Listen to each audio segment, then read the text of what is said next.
Hey there, good evening. Having asked you how you perceive people who are sick, I got a message from somebody saying that she finds it somehow difficult to even ask the question, "How are you?" Um, yeah, I've addressed this subject in a video I think I called "The Paradox of Sharing." Um, I mean, I can only speak for myself, right? The way that I've experienced this question. It really depends on who actually asked this question, where the question is coming from. I think in our culture, in Western culture, we ask this question and it means very different thing to different people. No, first of all. But in general, I think it's like saying hi. And I think it often happens that if you actually want to answer, the other person has already moved on, either physically or internally. And well, for a person who is not so well or actually really, really struggling, yeah, the question might actually highlight the fact that he or she is still sick. So I guess it's a bit tricky. The question can be tricky. Yeah, what I ended up doing at some point, I just adopted, an answer that was like, oh, splendid. Yeah. Even exaggerating so ridiculously that it would be obvious that I'm not splendid, but I mean, even a bit like, you know what, fake it till you make it kind of, yeah, I would smile, the person would smile, and that's it. Because I just decided, you know what, I don't want to answer that question anymore. Yeah. I mean, to really go to the depth of this would be a really, really long video. But it goes basically, for me, at the heart of this whole subject is how do you relate to, how do you communicate with somebody who's sick, right? That's at the heart of this. And if I try to be concise here, I would say that doesn't have to look any particular way. It doesn't have to be deep and extremely thoughtful or, yeah, spiritual or, no, actually not. I think what I've come to is just, it has to be honest.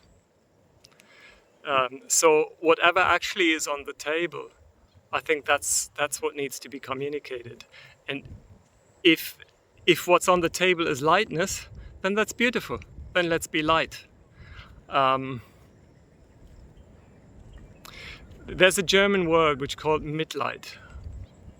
Yeah, we have two words. We have Mitgefühl and Mitleid.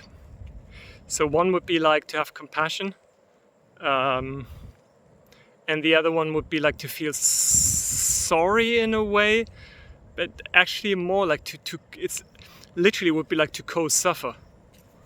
So there is no point in suffering because somebody else is suffering. I mean, that doesn't alleviate his or her suffering at all.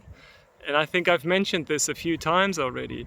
That just adds another layer of difficulty for that person, right? Because now he or she is not only dealing with his own suffering, but also feels responsible for making somebody else suffer. That's yeah, and you can say, yeah, but you're not, but it still feels like that. And now it's starting to rain. Oh my God. Well, good timing. I guess I'm taking a break. It's still drizzling a bit, so I thought I'd just stand under a tree.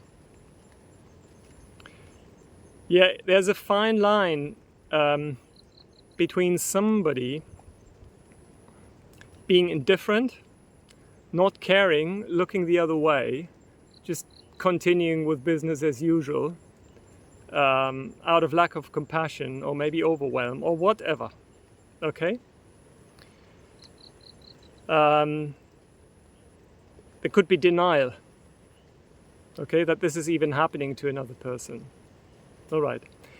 And somebody who actually, out of wisdom, that there's no point to fall apart emotionally out of loyalty towards somebody that is suffering. yeah, continues with his own life,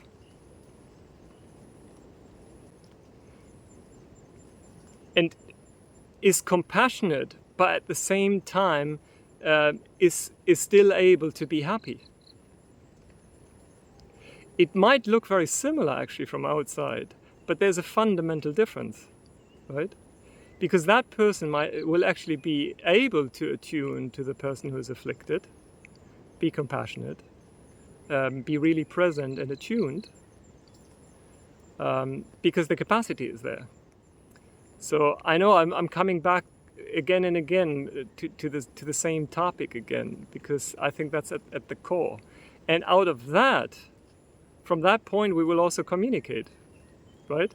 So the person who's in denial will communicate in a very, very different way, whether it's through words or through actions, from the person who is deeply attuned, but out of wisdom, able to hold him or herself and continue with her own life, knowing that there's no point, yeah, to stop everything and to suffer out of loyalty, right? So yeah, that's what came to mind regarding this subject or this topic, let's say. And I think for anyone who is a bit sensitive, he or she will immediately sense if somebody is communicating authentically, and even if the communication is without words. You could also say connect or relate to somebody else, yeah, because if it's genuine and authentic, there doesn't need to be any contraction or there's no restlessness, there's no weird jerky movements, there's no fake smiles, there's no weirdness, right? The person can just calmly relate. And in fact, I think that is the greatest gift we can give somebody who comes down with a disease, because I think it actually also really easily happens that one becomes reduced to being sick, and I've heard that from people with disabilities as well, yeah, whether it's physical or mental, yeah, disabilities, that they don't want to be pitied, right?